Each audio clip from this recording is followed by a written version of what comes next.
जिंदगी बस एक फितना है। हाँ, फितना वही दंगा फसाद, केवल उनके लिए जो दलित है, जो कमज़ोर है। और मैं ज़िंदगी को फसाद या फितना इसलिए कह रहा हूँ कि हाल ही में जो एक फिल्म आई है, फिल्म है अमर सिंह चमकीला, जो OTT प्लेटफॉर्म पर रिलीज हो चुकी है। और एक अलग ही सब्जेक्ट लेके उस फिल्म को डायरेक्टर ने हम सबके सामने प्रस्तुत किया है। और ये जो है नेटफ्लिक्स पर स्ट्रीम हो रही है, देखना चाहिए सबको। मैं आज उसी फिल्म जो है अमर सिंह चमकीला की कुछ बातें लेकर, समीक्षा तो नहीं कह सकता, जज्बात कह सकता हूँ, दर्द कह सकता हूँ, कहानी को जिस रूप में इम्तियाज़ जी ने डायरेक्शन किया है या निर्देशन की जो कलाबाजियाँ उसमें बताई है, काबिल तारीफ़ है। तो हम बात करते हैं शुरू उस फिल्म के उस संवाद से, जो फिल्म के जो कलाकार हैं वो कहते हैं कि ये बंदूक वालों का तो काम है गोली चलाना। ये बंदूक वालों का काम है गोली चलाना, तो ये चलाएंगे। हम गाने बजाने वाले हैं, हमारा काम है गीत गाना, तो हम गाएंगे। न वो हमारे लिए रुकेंगे, न हम उनके लिए। जब तक हम हैं तब तक स्टेज पर हैं, और जीते जी मर जाएं, इससे तो अच्छा है मर के जिंदा रहें। ये पंजाबी सिंगर की जिंदगी पर रोशनी डालने वाली फिल्म अमर सिंह चमकीला का महज एक डायलॉग नहीं है, बल्कि फिल्म का एक पूरा का पूरा प्लॉट है। और इन 56 शब्दों में बस चमकीला की पूरी कहानी बयां की जा सकती है। बहरहाल ये वही शब्द है जो भारत की जातिवादी सामाजिक प्रथा के कलंक को भी करीने से उजागर करते हैं। हम सब जानते हैं कि भारत में जो है जातिवाद की जड़ें जितनी गहरी तक जमी हुई है, उसके वट वृक्ष से इसका जहर हर पल, हर लम्हा, हर काल में रिश्ता रहा है। इस देश में अगड़े लोगों को दलित की तरक्की कभी किसी भी रूप में पसंद नहीं आई है। फिर अमर सिंह चमकीला को ये जातिवादी दरिंदे क्यों कर छोड़ते? आखिर तेजी से बढ़ता एक दलित गायक किसी की आंख की किरकिरी क्यों नहीं बनता? बस इतनी सी बात है इसमें फिल्म में। अमर सिंह चमकीला एक उदित दलित गायक सबके दिलों में कैसे राज कर सकता था? अमर सिंह चमकीला की यही तरक्की उसके जान के दुश्मन बनकर एक दिन मौत के रूप में सामने आ गई। तथाकथित अगड़ों को आज भी दलितों की ये तरक्की नापसंदगी के रूप में ही गवारा होती है। आज भी यही आलम है कि कोई दलित अगर किसी रूप में तरक्की करता है तो उनको सुहाता नहीं है, जबकि इस देश का हर नागरिक, भारत का हर नागरिक अगर कभी कोई तरक्की करे तो हमको फक्र होना चाहिए, जाति और धर्म की कुंठित संकुचित मानसिकता के परे होकर। मगर अफसोस कि इस देश में ऐसा नहीं है, और अमर सिंह चमकीला जैसे कई लोग इस जातिवादी त्रासदी के शिकार होते हैं। बहरहाल अमर सिंह चमकीला इसी जातिवादी त्रासदी पर बनी एक सच्ची और बेहतरीन फिल्म है। इम्तियाज अली के निर्देशन में बनी यह म्यूजिकल बायोपिक पंजाब के बेहद लोकप्रिय अमर सिंह चमकीला की जिंदगी पर ही आधारित है, जो पंजाब में तेजी से बढ़ते एक दलित गायक के अत्याचार पर कुछ अपनी नजरें इनायत करवाती है। बात 80 के दशक की है, जब अमर सिंह और उनकी पत्नी अमरजोत को नकाबपोश बंदूकधारियों ने गोलियों से छलनी कर दिया था।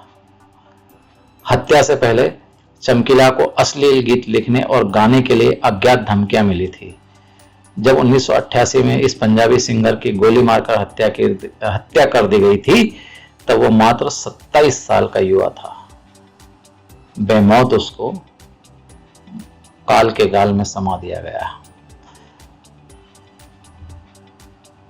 अब जब आपके दिल दिमाग में ये सवाल उठे कि ये आखिर ये जो है चमकीला फिल्म को क्यों देखें, तो मैं कह देता हूं आपको कि इसको देखने की एक नहीं बल्कि अनेक वजह हो सकती है।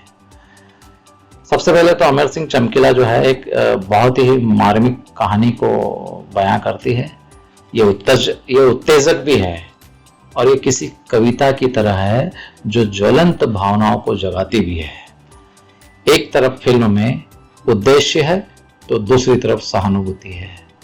इसमें सबसे मजेदार बात यह है कि दिलजीत दोसांझ पूरी फिल्म में बीच बीच में अमर सिंह चमकीला की पुरानी क्लिप्स और फुटेज दिखाकर दर्शक को ओरिजिनल चमकीला से जोड़ने का सराहनीय प्रयास करते हैं। हम सभी अच्छे से जानते हैं कि इम्तियाज अली उन निर्देशकों में से एक है जिनने पर्दे पर प्रेम और खुद की तलाश को सहज भाव से फिल्माया है। वो ऐसी फिल्में बनाने के लिए जाने जाते हैं जो दिल की बात करती है और सीधे दिलों में उतरती है। इस बार उनने अमर सिंह चमकीला के जरिए एक अलग कहानी पेश करने की राह चुनी है। मतलब एक दलित युवा के तरक्की और उसके अंत को उन्होंने अपनी कलम, अपने निर्देशन के माध्यम से हम तक पहुंचाने का प्रयास किया है। ये जो फिल्म है ये जो है मॉरल पुलिसिंग यानी नैतिक तौर पर सही गलत, जातिगत भेदभाव, सामाजिक बदमाशियों और पूर्वाग्रह में डूबी एक त्रासदी में गहराई से उतरते हुए दिखाई देती है। अमर सिंह चमकीला जो है अपने आप में कोई हीरो नहीं है, ना ही वह समाज का तिरस्कार करता है, बल्कि वह झुकना नहीं चाहता है। अधीर रहने के बजाय वह धमकियों से बचने का विकल्प जरूर चुनता है, पर टूटता नहीं है। मनोरंजन के साथ साथ यह फिल्म जो है 80 से 90 के दशक के बेन कल्चर, धार्मिक कट्टरपंथियों की राजनीति और दमित कामुकता पर भी एक ठोस टिप्पणी करती है। यह बायोपिक आपको खुद के अंदर झांकने पर भी मजबूर करती है। फिल्म देखते हुए मन में कई सवाल उठते हैं। मसलन, क्या हम अस्तित्व के गुलाम हैं? कला क्या है? यह कौन तय करता है कि कला के रूप में क्या सही है और क्या गलत है? क्या सम्मान के बिना भी प्रसिद्धि मायने रखती है? क्या किसी से यह उम्मीद की जानी चाहिए कि वह जीवन भर नफरत और अपमान सहते रहे, वो भी इसलिए कि उसने एक फैसला लिया है? और आखिरकार, क्या आप कला को कलाकार से अलग कर सकते हैं? यकीनन हमें आलोचना करने का अधिकार है, लेकिन क्या हमें किसी पर बेल लगाने का भी अधिकार है? ये वो चंद सवाल है जो अमर सिंह चमकीला फिल्म को देखते हुए आपके दिलो दिमाग को मथते रहते हैं। नेटफ्लिक्स पर रिलीज हुई दिलजीत दोसांझ की चमकीला क्यों देखें, तो इसको देखने का सबसे बड़ा और अहम कारण यह है कि इतिहास में कहीं गुम उस शख्सियत से रूबरू होना है जो फर्श से अर्श तक का सफर तो तय करता है, लेकिन उसका ये सफर उच्च जाति के लोगों को फूटी आंख नहीं सुहाता है। वास्तविक जिंदगी में अमर सिंह चमकीला ने जो सुना, जो देखा, बस उसे गानों का रूप दिया। फुहारता भी तो समाज का ही एक हिस्सा होती है। उसे पसंद करने वाले लोगों की कमी भी तो समाज में नहीं है। इस बात को हूबहू एक्सेप्ट करके समाज के उस हिस्से का आईना जिसके बारे में लोग खुलकर बात नहीं करना चाहते हैं, उसे दिखाने का काम अमर सिंह चमकीला में किया गया है। दरअसल समाज इस सच को स्वीकार करते भी कभी स्वीकार नहीं कर पाता है कि जो कुछ भी उन्हें परोसा जा रहा है, असल में वो उसकी ही मांग है। फिल्म में एक सीन है, चमकीला की उम्र कोई 5-7 साल की है और कुछ महिलाएं जमा होकर एक गाना गा रही हैं। उसमें खड़ा शब्द बार बार आता है। जो महिलाएं गाना गाती है उसमें एक शब्द आता है जो है खड़ा, वो बार बार आता है और उस गाने में इस शब्द का अर्थ वही है जो आपके दिलो दिमाग में चल रहा है। इस पर चमकीला अपनी माँ से पूछता है कि ये खड़ा का मतलब क्या होता है माँ? ये किस बारे में बात हो रही है? तो माँ उसे थप्पड़ मारकर चुप करा देती है। फिर वो बड़ा होता है तो उसी तरह के गाने बनाने शुरू कर देता है। क्यों? कि उसे लगता है कि लोग इस तरह के गाने सुनना पसंद करते हैं, और उसका ये सोचना सही साबित भी होता है, क्योंकि कुछ ही सालों में वो ऐसे गाने गाकर पंजाब का सबसे मशहूर गायक बन जाता है, लोक गायक बन जाता है। अमर सिंह चमकीला से पहले उनके समकालीन और उनके बाद के लोगों ने भी यही किया था, डिमांड के हिसाब से ही सप्लाई करी थी। फर्क बस इतना था कि अमर सिंह चमकीला ने डिमांड के हिसाब से जो सप्लाई की वो कुछ ज्यादा बेहतर तरीके से कर दी थी। नतीजा उनकी हत्या के रूप में देखा गया। बस कहानी यही है इम्तियाज अली की बनाई गई फिल्म अमर सिंह चमकीला की। चमकीला के आर्ट से लेकर उसकी लाइफ तक इस चीज से डिफाइन होती है कि लोग उसके बारे में क्या सोचते हैं। यह फिल्म सामाजिक रूप से चमकीला को समझने की कोशिश करती है। उसका एक आयाम यह भी है कि जब वो स्टेज से खड़ा होकर गाता है और नीचे लोग नाचते हैं, एंजॉय करते हैं, तो उसे ऐसा लगता है कि उसकी भी कोई एक अपनी हैसियत है। हमारे यहाँ अब तक जितनी भी बायोग्राफिकल फिल्में बनी हैं, उसमें इम्तियाज की अमर सिंह चमकीला एक अलग अंदाज में नजर आती है। दरअसल अमर सिंह चमकीला देश के सबसे मशहूर पंजाबी दलित गायक की कहानी है। ये बात सच है कि चमकीला अगर किसी ऊंची जाति का होता तो उस पर न सिर्फ अब तक दर्जनों किताबें लिखी जा चुकी होती, बल्कि उस पर कई फिल्में भी इससे पहले, जाने कितने पहले कई फिल्में बनाई गई होती। लेकिन एक दलित की हत्या की तफ्तीश भी आज तक पूरी नहीं हो सकी। यही है समाज का एक सच, जो निचली जाति के लोगों के साथ कितना भेदभाव करता है। आज तक किसी को यह पता नहीं है कि अमर सिंह चमकीला को आखिर क्यों मारा और किसने मार दिया। खाड़कों ने उसे धमकी दी, उससे वसूली भी की, पुलिस ने उसे धमकी दी, एनकाउंटर का डर भी दिखाया। कनाडा गया तो वहां की संगत ने भी वही किया जो उसने सबके सामने गाड़ी में बैठते ही बीड़ी सुलगा ली। चमकीला को यह लग गया था कि उसकी गायकी के चलते जिन गायकों की दुकान बंद हो चुकी है, या तो वे या फिर खड़ाकू या पुलिस उसे किसी न किसी दिन मार ही देगी। और जब किसी इंसान के दिल से मरने का खौफ निकल जाए तो फिर उसे बड़े होकर अमिताभ बच्चन बनना ही है। हेयर स्टाइल तो अमर सिंह ने शुरू से ही अमिताभ जैसे ही कर लिया था। बस विजय वह कनाडा पहुंचकर ही बन पाया। मगर दुखद बात यह है कि उस विजय की कहानी लंबी चलने नहीं दी। उसकी जिंदगी को एक वक्त के पहले ही खत्म कर दी यहाँ के लोगों ने। अब बात करते हैं इम्तियाज के निर्देशन के लिए, मतलब फिल्म के निर्देशन में इम्तियाज का कैसे निर्देशन रहा। इस पे इम्तियाज ने अमर सिंह चमकीला की कहानी को कहने का जो तरीका चुना है वो बेहद कारगर और बहुत असल तरीका है। फिल्म की शुरुआत चमकीला और उनकी पत्नी अमरजोत की मौत से होती है। फिल्म की कहानी एक रात में घटती है, मगर उसमें आप चमकीला का अतीत भी जान लेते हैं और वर्तमान से भी अप टू डेट रहते हैं जो भी है। इम्तियाज वही निर्देशक है जिनने जब वी मेट और रॉक स्टार जैसी फिल्में दी हैं। इस बार उनने हाथ OTT पर आजमाया है। विषय अच्छा चुना है और उस दौर के पंजाब को पर्दे पर बखूबी उकेरा है। अब हम बात करते हैं इस फिल्म के अदाकार दिलजीत दोसांझ की। ये जो है फिल्म जो चमकीला, दिलजीत दोसांझ की अब तक की सबसे बेस्ट फिल्म कही जाती है। अमर सिंह चमकीला फिल्म के एक दृश्य में जब दिलजीत सिंह दोसांझ एक कलाकार के रूप में अपनी जाति बताता है और अपने हुनर का हौसला बताता है, तो इसे देखते हुए रोए खड़े हो जाते हैं। रोए खड़े कर देने वाले दृश्य फिल्म में और भी है।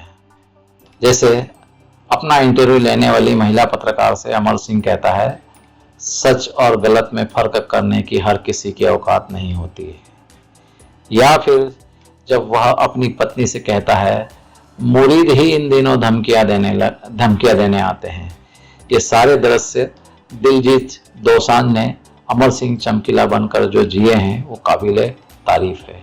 फिल्म देखते समय एक बार भी नहीं लगता है कि पर्दे पर जो हो रहा है वह इस दौर का मशहूर गायक दिलजीत दोसांझ है। दिलजीत ने अमर सिंह चमकीला के किरदार में वाकई दिल जीत लिया है। अब बात करते हैं उसकी पत्नी के रूप में जो अदाकारी की है वो है परिणीति चोपड़ा। परिणीति चोपड़ा जो है उसकी को सिंगर बनी है और पत्नी अमरजीत का रोल निभाया, अमरजोत का रोल निभाया है। और परिणीति कहीं भी मतलब ऐसा रोल नहीं करती जो खटकते हुए दिखाई दे। एक प्रॉपर पंजाबी के किरदार में उनके लिए ये सब कुछ हासिल कर लेना बड़ा मुश्किल था, पर कहा जा सकता है कि वो सब कुछ ऐसा बेहतर तरीके से कर गुजरी। वो कहीं भी स्टैंड आउट नहीं करती हैं। इसके अलावा फिल्म में अंजुम बत्रा और अनुराग अरोड़ा वो दो एक्टर हैं जिनका काम हमेशा याद रहेगा। अंजुम ने ढोलकिया का रोल किया है जो चमकीला को पहला मौका देता है। वहीं अनुराग ने उस डीएसपी का रोल किया है जिनको चमकीला के दोस्त और शागिर्द उसकी कहानी सुना रहे हैं। अब हम बात करते हैं गीतकार, गायक और संगीतकार की टिकड़ी के बारे में। फिल्म अमर सिंह चमकीला अपने जिन दूसरे कारणों से एक जरूर देखने वाली फिल्म बन सकी है वह है इसका संगीत। इश्क मिटाए हाय हाय तो आपने अब तक सुन ही लिया होगा, नहीं सुना है तो सीधे फिल्म देखते हुए ही सुनिए। मोहित चौहान, इरशाद कामिल और AR रहमान की तिकड़ी का यहाँ कोई जवाब नहीं है। इस फिल्म में लोक संगीत की प्रस्तुति देकर रहमान ने वाकई कमाल कर दिया है। फिल्म का एक गीत अरिजीत सिंह की आवाज में है, मैनू विदा करो। सुनते समय आंख न भर आए तो फिर क्या गीत कहें उसे, मैनू विदा करो। बड़ा दर्दीला गीत है, मैनू विदा करो। इसकी जो सिनेमेटोग्राफी भी है वो भी कमाल की है। ये फिल्म जैसी दिखती है उसमें एडिटिंग का भी बड़ा योगदान है। आरती बजाज ने फिल्म में कई मौकों पर 2D एनिमेशन का इस्तेमाल किया है जो कहानी में मिथ वाला भाव जोड़ती है। इसके लेखक इम्तियाज अली और साजिद अली है। बताते चलूं कि इम्तियाज अली ने ही इसका निर्देशन भी किया है और इसको लिखा भी है। निर्माता इसके मोहित चौधरी है। फिल्म पूरी तरह से इम्तियाज अली, दिलजीत और रहमान की है। इरशाद कामिल अरसे बाद अपनी लय में लौटे हैं इस फिल्म के माध्यम से। परिणीति, अंजुम बत्रा, पूरी टीम ने काबिले तारीफ काम किया है। करीब 2 घंटे और 25 मिनट की ये फिल्म अपने आप में बहुत कुछ समेटे हुए है। फिल्म की कहानी सपाट नहीं चलती है या आपको बीच बीच में टोकती है, रोकती है, सोचने पर मजबूर करती है। और जाते जाते बताते चलूं कि यदि आप पंजाबी भाषा को बहुत अच्छे से नहीं समझते हैं तो फिल्म को देखते हुए सबटाइटल जरूर ऑन कर लें। फिल्म नेटफ्लिक्स पर देखी जा सकती है। और मेरे से अगर आप एक शब्द में पूछें तो ये फिल्म क्यों देखी जानी चाहिए, तो इस देश के जातिवाद को, इस देश में कलाकार को जाति के नजरिए से देखना कितना गुनाहगार साबित हो सकता है, उस गुनाह को या उस गुनहगारों की श्रेणी में आप शामिल ना हो और एक संवेदनशील इंसान बने तो इस फिल्म को जरूर देख लें। आपका दिल भी रोएगा कि आखिर हम किसी की तरक्की केवल इसलिए क्यों नहीं सह सकते हैं कि एक वो दलित है। धन्यवाद।